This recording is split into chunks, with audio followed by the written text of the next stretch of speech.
Salve, salve, galerinha! Chegamos agora para falar da nossa velocidade escalar instantânea, certo? Na aulinha anterior, eu citei o exemplo, mais ou menos, para a gente falar do velocímetro de um carro. O velocímetro de um carro, ele não mostra para nós a chamada velocidade média, certo? O ponteiro do velocímetro está te mostrando a velocidade escalar instantânea. Qual é a velocidade que você está desenvolvendo naquele momento, certo? Para a gente entender a velocidade escalar instantânea, eu preciso entender quais são as dimensões utilizadas aqui. Então eu tenho velocidade escalar instantânea como sendo L sobre T, certo? Esse L ele tem uma dimensão para nós, certo? De comprimento. Então ele tem dimensão de comprimento. Quando eu falo dimensão de comprimento é para a gente entender qual é a unidade presente aqui.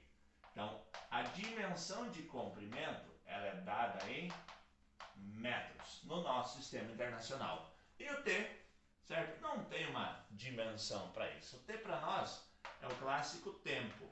E tempo no sistema internacional de medida é chamado de segundos, ok? Então o tempo é dado em segundos. E aqui nessa velocidade escalar instantânea, importa as unidades, certo? Por que importam as unidades? Vou pegar um exemplo aqui para a gente analisar. Um trem-bala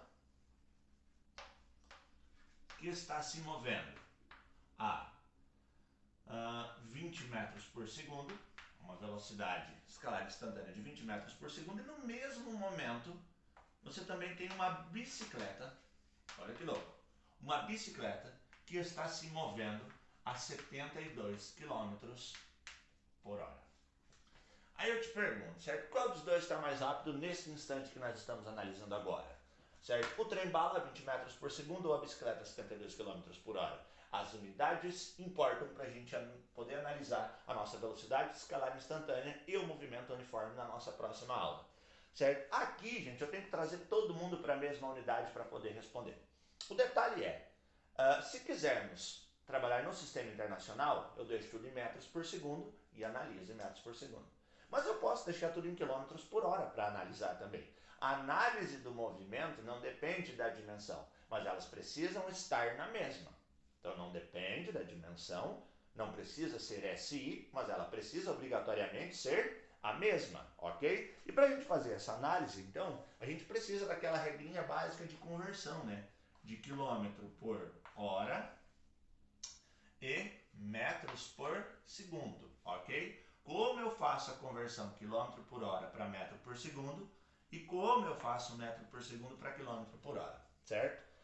A regrinha eu acho que você já deve conhecer. A regrinha é o clássico 3.6. 3,6, 3,6, ok? O detalhe é quando multiplica e quando divide. Pensa no seguinte, qual dimensão é maior, certo? Quilômetro ou metro? Bom, quilômetro é uma dimensão maior que metro, tudo bem? Qual dimensão é maior, hora ou segundo? Bom, hora é maior do que segundo. Então, para a dimensão maior, de metro por segundo para quilômetro por hora, para o negócio ficar maior, você sempre vai multiplicar. Então, quilômetro maior que metro. Então, de metro para segundo para quilômetro por hora, eu tenho que multiplicar, está aqui na parte de baixo. Ó. De metro por segundo para quilômetro por hora, eu tenho que multiplicar, porque a dimensão quilômetro é maior que a dimensão metro. Tudo bem? A mesma coisa, segundo para hora. A dimensão hora é maior do que segundo. Só vai ser maior se eu multiplicar. Bom, para ir para o menor, eu vou ter que fazer o quê? Dividir. Então, as minhas opções são multiplicar ou dividir. Quando eu multiplico e quando eu divido. Bom, de metro por segundo para quilômetro por hora, vou para a dimensão maior. Para ficar maior, tem que multiplicar. Beleza? De quilômetro por hora para metro por segundo, vou para a dimensão menor. Se é menor, eu tenho que fazer o quê? Dividir por 3,6. Bom, e agora vamos pegar a análise, né? Como que eu faço para resolver isso daqui?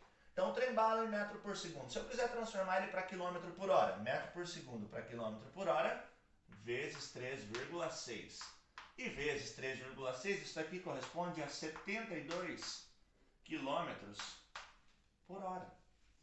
Agora eu posso analisar o movimento. Por que agora eu posso analisar o movimento? Ó, porque ambos estão na mesma dimensão. Estão na mesma unidade. Então o trem-bala está a 72 km por hora, assim como a bicicleta também está a 72 km por hora. Então os dois estão exatamente na mesma velocidade.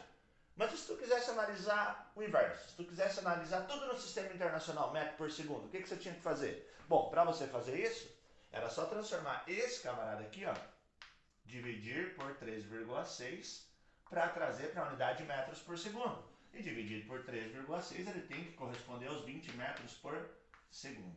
Então os dois, trem-bala e bicicleta, estão na mesma velocidade. O detalhe é que a dimensão não estava condizente.